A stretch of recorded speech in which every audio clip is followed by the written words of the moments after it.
Good evening, good morning, good afternoon to wherever you are tuning in from. Welcome to another episode of AI, Faith, and the Church. I am your host Delois Prince, and tonight on our show, we have with us an amazing guest who has had years of experience in the music industry, and now he is currently serving as a pastor in Phoenix, Arizona. I think it's interesting. My last guest was actually another pastor from Phoenix, Arizona. And so, for those of you who are here on the East Coast, I invite you to become a part of our show. In this show, we learn how churches leverage AI for pastoral care, worship, administrating, and community outreach. So, whether you're a pastor looking to implement AI, or even just a church member wondering how it could aid your community, join us tonight as we talk to Pastor Raymond Forte. Watch now and join the conversation on how we can harness AI to uplift people and bring us closer to God. Tonight, we'll discover inspiring ideas and a vision for an AI assisted future guided by faith and compassion. Welcome to the show tonight. Our guest, Raymond Forte. Pastor Forte, are you there, sir? I'm here. Welcome to AI, Faith, and the Church. I'm going to tell the people just a little bit about you on All right. tonight. Well, tell us about yourself. Okay. I'll let you do Well, that. I'm Raymond Forte. I am let me get this together. I am currently a proud resident of Phoenix, Arizona, native of Atlanta, Georgia. I currently serve as the senior pastor of Ebenezer Church, Phoenix, here in the great city of Phoenix, Arizona. I'm a musician. I'm an author. I'm a father. I'm a pastor. I have 25 years of music experience, 16 years of preaching experience, and I love God, love music, love sports, love my family, love my son, love preaching, love God's people. I love pastoring God's people and loving on God's people, and I'm excited about tonight's conversation. Awesome. Well, we are so grateful to have you on tonight. Thank you so Thank you. much for agreeing to do this interview. I see you're very sought after speaker in Phoenix. You just had an interview with Kathy Blaze, and then you were on a radio show the other weekend. Mhm. So, are you very involved in the community and the political climate there in Phoenix? Yes, I'm very involved here in the community. I make sure that we engage with our community to let them know that Ebenezer is engaged and is aware of what's going on. We declared at Ebenezer that it is the year of more, more with the acronym ministry, outreach, responsibility, and then with our E, it's a three-part to that. It's education, economic development, and engagement. And so that's what we plan to do, and that's our goal, is to engage with the Phoenix community to let them know that Ebenezer is a part. Awesome. It warms my heart and brings me such joy when ministries are invested in helping serve the greater community, not just preaching a word on Sunday morning, but actually involved in the community. And so let's jump into our discussion on tonight. So I do have some questions here for you. And so, you have experience, at the intersection of technology. If I'm not mistaken, I believe you're studying cybersecurity. And so you have Mhm. experience at this intersection of technology, music, and ministry that not many people have. So, in your opinion, how do you see AI impacting faith communities in the future. What excites you or concerns you regarding this? Well, I think AI impacts faith communities more in a positive way in the future, being that some faith communities may not have the administrative team necessarily to push certain things or push certain messages forward. So AI will help. AI, I believe, and I know for myself, helps with those administrative aspects like welcome letters, like invitation letters, like certain communications that need to be sent out to the congregation in general message. So I think AI can impact faith communities in a positive way when communicating with the parishioners. And that's what excites me about AI, is that we can use that to communicate effectively to those who follow us. Now, what concerns me is the lack of original thought when it comes to using AI. What we don't want to do, especially as preachers, is use AI as a crutch for our sermon preparation. Now they can help at they can inspire our sermon preparation with using very descriptive illustrations of texts, of movies, and things like that. However, what we don't want to do is use AI for our entire sermon prep and not use our own study, not use our own thought, not use our own intelligence to present to God's people. So I think that's what concerns me, is that what we is using that as a crutch for our sermon preparation. You bring up a good point. When you talk about using AI as a crutch, really, AI has been around for years. Hmm. And I think now it's just becoming more mainstream, Hmm. and the average person has access to it. So I look at AI as a tool. We use, as a preacher, we use commentaries as tools. You have a hammer. You can't build a house without a hammer. A hammer is a tool. And so, what do you say to those preachers or those faith leaders who are against AI? I would say be open to AI, because again, it helps not just for the sermon preparation, but it helps in making sure that communication is clear, is concise, and is effective. Again, many people don't have, many churches, especially since COVID, don't have the administrative arms and legs to push communications forward. I just recently celebrated my inaugural anniversary celebration. I don't have an administrative assistant to write my letters out for me. So what I did was just use the AI generator to write out a welcome letter, and I of course did my own edits, and I was able to generate a letter instead of having to pay an assistant or an administrative assistant to do that. I was able to use AI to my advantage, where I didn't have anyone on staff per se to communicate that message. So I would say to pastors, be open to that, be Mhm. open to it, and because it is, like you said, a tool to push things forward. Absolutely. And I do believe that um, AI technology is, I won't say saving grace, but I would say a game changer when it comes to pastors of smaller churches, excuse me, who, like you said, who don't have staffs, who don't have the resources, or maybe the money to hire an administrative staff. And you talked about some of the ways, that you use AI yourself.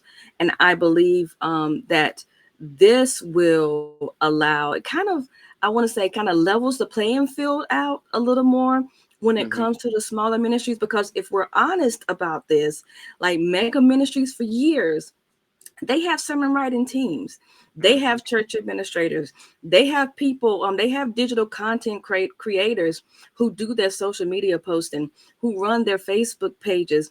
But the average pastor, they don't have all that. And I really think that sometimes, and I'm going to speak, for the Black church, because that's who we're a part of. We are really late when it comes to the party, when it comes to adopting new technology, when it comes to adopting new things. When we go back to the pandemic, look at the number of churches that refuse to go online, refuse to use Zoom, refuse to meet virtually. Some of those churches are not even in existence anymore. And you bring up that great point, because there were even churches here in the valley. I had been preaching technology in the church, going back to 2015. I told people, listen, there's going to become a day where we're going to have to really be invested in the virtual aspect of worship, because people are going to want to worship online. I mean, the day of church is changing, and I've been preaching that, and others have been preaching that since 2015. And so when the pandemic hit, it exposed, as you said, how behind a lot of the black church was when it came to technology, because many refused to move forward. And so with that being said, I believe that more black churches should be more ahead when it comes to technology, so that we can look forward to the future. We have a generation that we have to reach. And we can't do that through bulletins. We can't do that through tide boards. We have to move into the future. Absolutely. And so I think that's a good segue, as we move into this last question here for this. What guidance would you offer fellow faith leaders or pastors? I think we lost your video there, Pastor Raymond. Um, Fellow faith leaders who are just starting to explore how AI could augment their ministry.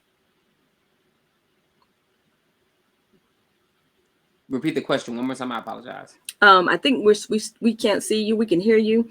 What guidance would you offer fellow faith leaders or pastors who are just starting to Can you see me now? explore? I'm sorry. Can you see me? Can you see me now? Mhm. Yeah, we can see you. Okay. Okay. So, what Okay. guidance would you offer fellow faith leaders just starting to explore how AI could augment their ministry?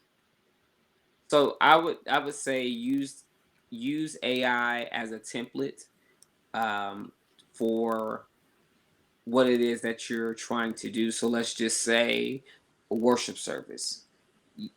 Use AI as a way to outline your worship service, so that you don't have to rack your brain to figure out how to do an order of worship. Mhm. Also, using AI to put out a ministry budget plan as a template, so that you can figure out what you need, and you can make the certain edits that you can make, so that you know exactly what you need. Because, as you said previously in the previous question, many of our mega churches had administrative staff to be able to type all of that out and to be able to do Mhm. all of that. And so now that the field the playing field is leveled, AI can push you further, so that you can have the templates that you need for the necessary paperwork that you need, so that you can move your ministry ahead. Right. And even for, people who aren't pastors, but like are itinerant preachers, people who go around preaching, Right. or even those in Christian education. I mean, the possibilities are And endless, when it comes to using AI.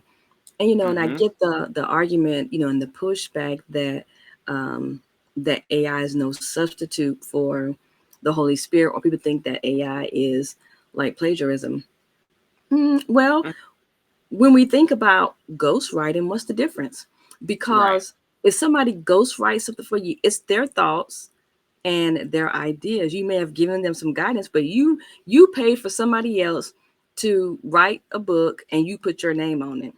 So in Mm-hmm, essence, that's really like paid plagiarism.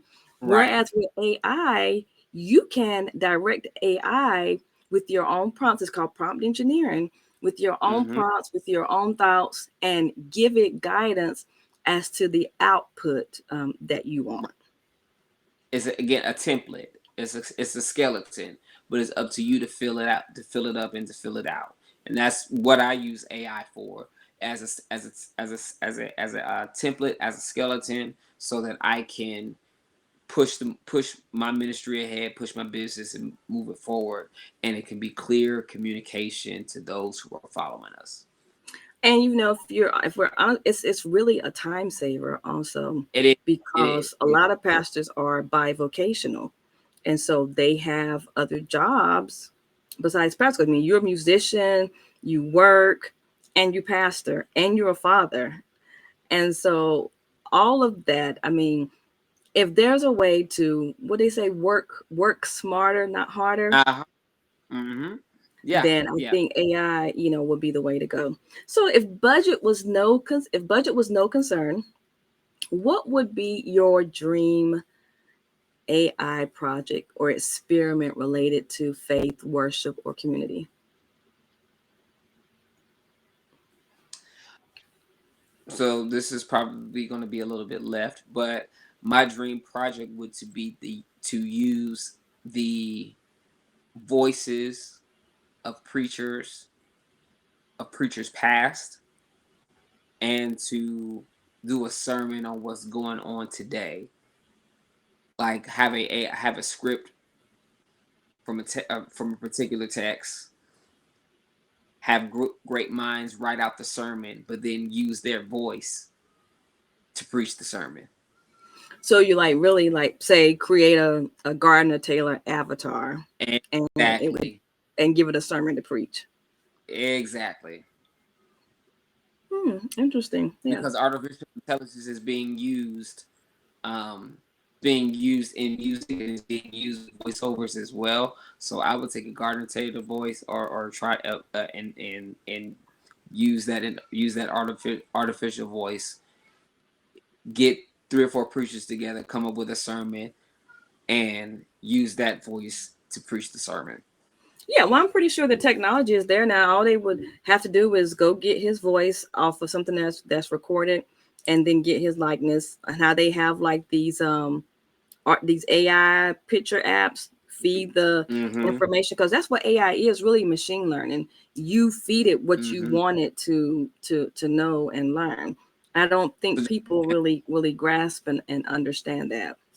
Right. So just imagine like hearing a Gardner Taylor voice in 2024, 2025, preaching on the issues of today. It's kind of it'll be chilling, but it'll be refreshing, because it's like, okay, even though he's not here, we still have that prophetic voice, but it just wasn't him. It was other minds of today using his voice as a way to convey the message. I mean, what it'll do for the next generation of preachers, what it'll do for the next generation who may not know a Gardner Taylor, right? So we have YouTube, but just imagine hearing a Gardner Taylor through people who may have studied him, who may have known his work, use their intelligence to use his voice. That would be amazing.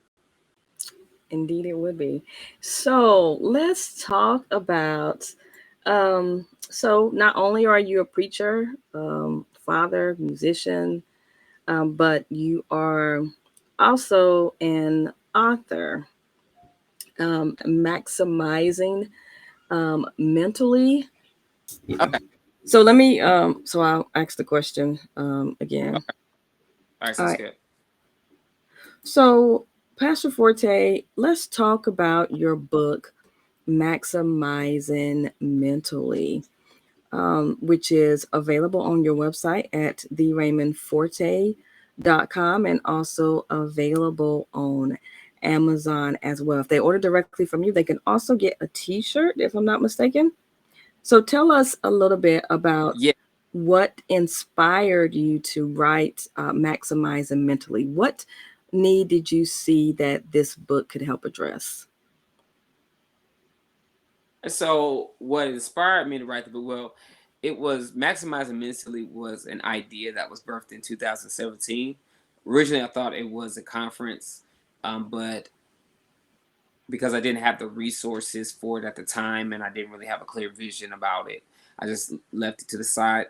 Fast forward to 2019, I did a Facebook post about some abuse that I went through, and how, well, I did a post on how young boys often experience, excuse me, abuse, but is often championed.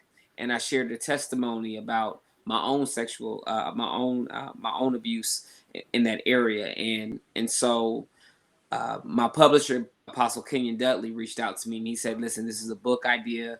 I want to help you. We have a boot camp, my wife and I, and so we want to assist you in writing this book, but you got to promise me that you'll do what you need to do to write it." And so I said, "Let's do it." And so we were a part of the boot camp. That's my son's toy in the background. Forgive for that. So so we started the boot camp. We wrote the book in 7 days, and we did. It was a 7-day boot camp, and then in 9 months we edited the book, and it was released on April 1st, 2020. And so the need that I saw was that men were silently going through mental health issues, whether it was coming out through their behavior, through certain addictions, through certain behaviors and patterns. And so because I went through my own experience through mental health, I had like a really bad mental breakdown in February 2019. And because of that, I was inspired to help other men and encourage them to address what it is that they need to address that's affecting them, so that we can be better for our communities, for our families, for our churches. And so that was the need that I saw. And I wanted to really encourage men that it's okay to say that you're not okay. You don't have to be Superman. You can be Clark Kent.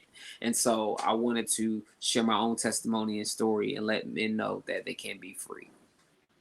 Absolutely. And you said that the book aims to bring more awareness to the mental health struggles that men face silently, because prior to like my generation, your generation, we have this generation of men that don't express emotion, that aren't emotional, that don't talk about their feelings. Why do you think that this is such a prevalent issue for men specifically? And I know it's hard being a black man in America when we think back about George Floyd, about Mike Brown, when we think about um Trayvon, and we think about Philando Castile, when we think about all these Ahmaud Arbery, when we think about all these black men, um why do you think this is such a prevalent issue for men think that they have to struggle and face their issues silently? Well, we've been programmed to condition that boys don't cry. We don't express ourselves. Suck it up, man up, and you'll be all right. And so that has, but it really addressing the need and to express pain and hurt and anger and emotion. That's not been. That's not. We haven't been given the freedom to do that, and so it's been a prevalent issue for men because we haven't been given the freedom to talk about what's wrong. And then when we do talk about what's wrong, we are often we're often given pushback, or we're often criticized for even talking about it. So it's kind of like we're damned if we do and we damned if we don't. And so so that's why men just struggle silently, because we always have to be strong. But I really believe that today and in the future, I think men are going to be more aware, and we're going to really get the message out to men to let them know that, hey, we really need you to get help. And it's all men are not broken, but at the same time, for those who are, we want to make it one less broken man in society. So that's why I believe it's such a prevalent issue, because we've just been conditioned not to talk about it. Absolutely. So, this is a show about, AI and our faith. So, how do you think AI and technology can be leveraged to improve mental health outreach, reduce stigma, and make services more accessible, for men? What are the benefits or limitations that we, might face with this? So I think technology can be leveraged and improved to excuse me, I'm sorry. Uh, Technology can be leveraged to improve mental health by making therapy accessible.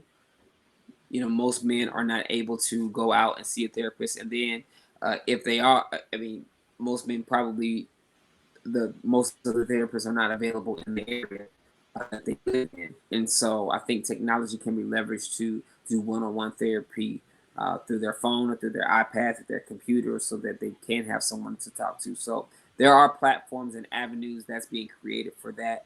Um, and so I think the more we can leverage that, then we can create more spaces for men to talk. I think the limitations with that is that we don't want to get too hooked on technology, because we want to, as men, be able to still go out into the world and function and operate and just enjoy life and not be dependent on the technology, and really enjoy the people that God has blessed us with, our families, our communities, our churches. At some point we put the phone down, go on vacation.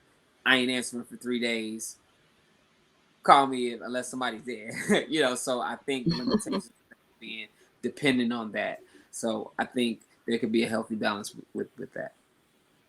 So, do you think that, and this is not a question I put in here, but do you think that AI could ever fully replicate or be trained with human qualities like empathy and compassion?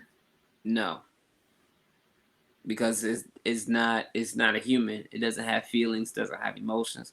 We can try, but I don't think AI will ever replace the need for human touch. We all Well, need, not replace, well, but replicate. replicate or duplicate. Because when you talk about the whole therapy aspect, is it not? Is it possible to create, a empathetic and compassionate avatar, that you can talk to and I think talks it's back to you? I think it's possible, but it's possible, but I that's where I would get pushed back, because we all need someone who we could share our story with, who may have a similar story, or who could give a proper diagnosis. I don't want that from an avatar. I want it from a trained professional who can hear my story and who can actually empathize with me. So Got you. So, where do you see the most hope or promise when it comes to improving mental health for men in the future? And what more work needs to be done? I believe that, you know, with the pandemic, I believe it drew, a lot of attention to a lot of the inequities, in healthcare. And as a result of that, not just men, but women, children, a lot of people, we've seen an uptick in mental illness and diagnosis of people, from the whole pandemic situation. So I see the promise when it comes to the hope or promise I see when it comes to improving mental health is that more spaces are being created for men to have information that they may not have had growing up. And so for me, I've had information that I've been privy to. That I mean, I've gained information that I wasn't privy to 10, 15 years ago, that probably would have helped me, in my journey now. And so I think the promise and the hope that I have with improving mental health is that men finally have the information that they need so that they can improve. So there's YouTube. I mean, yes, YouTube. Going back to the technology piece, there's videos on how to groom, how to make more money, what suits you need to wear, what how you need to conduct yourself as men. So I think the hope and promise is that men's spaces are being created to hold them accountable, but to also let them know that you have worth and value and you can get better. It doesn't have to end here. You can but you just have to put in the work. So And I know you talked about putting in the work, and I know you originally spoke about your book being a conference. So, is that still something that that you would like to do? 'Cause I know you said that there are more spaces are being made, available for men to be, vulnerable and to be open and honest and to, to seek care for their mental health as well. Is this something that you're still looking forward to doing in the future? Absolutely, absolutely. Maximizing mentally the conference. It was originally supposed to launch in April 2022, but no, April 2021 rather. But because of the uptick in the pandemic, it was still in the heat of the COVID-19 pandemic virus. So I had to shut it down, and I was serving as an interim pastor at the time. However, that is something that I still want to accomplish, and I still want to host that because I believe that as we make more spaces for men in the Christian arena, I think that we can really address that issue and really tackle on uh, tackle on that so that we can see more lives change. Absolutely. Well, thank you so much, Pastor Raymond, for joining us tonight again. His book, Maximizing Mentally. This book, in his book, he aims to bring more awareness to the mental health struggles that men often face silently, and even shares his own testimony and his own struggle in that particular area. And it's available on his website at theraymondforte.com, and it's also available on Amazon. So before we go, Pastor Raymond, tell us um, how our viewers can connect with you, how they can reach out to you, or tell us about where your church is in Phoenix and all of that good stuff. All right, so we are. If you want, you can reach me at the Raymond Forte on all of my handles. So it's theraymondforte.com, the Raymond Forte on Instagram, the Raymond Forte on Twitter, and then the Raymond Forte #1 on Facebook. And then I'm also on YouTube, the Raymond Forte. Like, comment, subscribe, and share. And then Ebenezer Church. We are located in Phoenix, Arizona. We are currently meeting virtually every second and fourth Sunday at 4 p.m. Mountain Standard Time. However, we are moving to in-person services in January, prayerfully. And you can visit our website at Ebenezer, that's Ebenezer Church-PHX.org. Again, that's Ebenezer, Ebenezer Church-PHX.org. And then also on YouTube, Facebook, and Instagram, the same handle, Ebenezer Church Phoenix, PHX. Well, thank you so much, Pastor Raymond, for joining us tonight. I might have to bring you back because I know you said you've been in the music industry for 15 years. Because I know there's some things going on with AI and music that are coming out, and so that's another discussion to have all together, because we know the uproar that happened when we had the opportunity to start streaming music. And I don't know if you remember, what was it? What was Slackster? What was it? The one where Oh, you could down? Napster. Yes, Napster, where you could Napster. down. We were Napster. downloading that music. It was Right. illegal. It was illegal, and we didn't. Yeah, because record companies owned it, and so masters got leaked, and then yep, yeah. Oh, that's another discussion. I'm gonna get into So that. a look, AI and music, where all that is headed. I mean, I know people are using AI like to write songs and compose songs and all of that. And then we have, the thing that's going on in Hollywood with the strike, the actors striking and all of that. But yeah, we'll have to bring you back to have a discussion on that. But thank you all for joining us today. Tonight we have Pastor Raymond Forte, the pastor of Ebenezer Church Phoenix. Mhm. They are streaming virtually right now, but we'll begin meeting in person in the new year. So please check out Pastor Raymond, check out Ebenezer Phoenix, check out his book.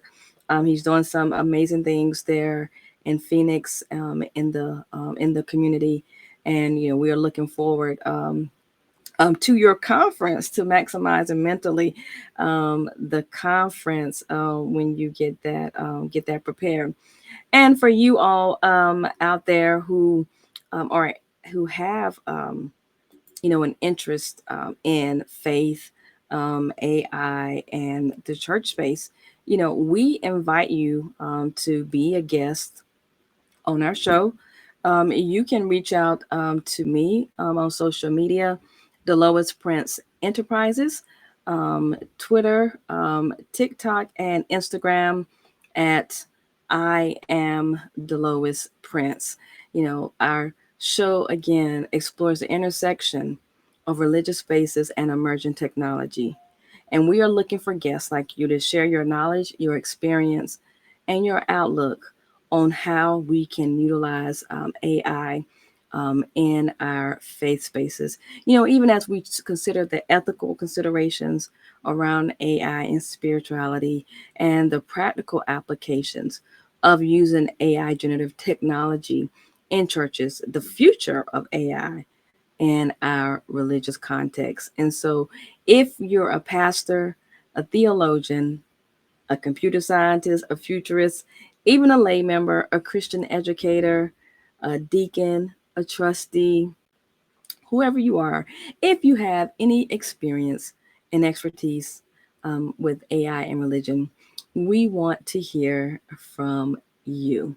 So please like, comment, and subscribe to our channel, Delois Prince Enterprises on YouTube. And our audience, if you have any questions, so make sure you drop your questions in the chat or the comments, as this episode will premiere on our YouTube channel tomorrow night at 7 p.m. Eastern Standard Time. And our shows will normally premiere on Friday nights at 7 p.m. Eastern Standard Time. So until next time, thank you again, Pastor Raymond. I do have a copy of your book. It's an excellent read. And so I'm looking forward to the great things. Oh, and also, my show last week, I had Apostle Kevin Crowley on the show, and he said that you all know of each other, and so I think it's Yes, kind of yes. ironic. My first two guests are pastors from Phoenix, and so we got to get some East Coast people on here. But I'd like again, I'd love to have both you and Pastor Crowley back on the show. But thank you again so much for spending your time with us, and we will see you all next Friday at 7 o'clock p.m. Eastern Standard Time. This is Delois Prince, and I am your host of AI, Faith, and the Church.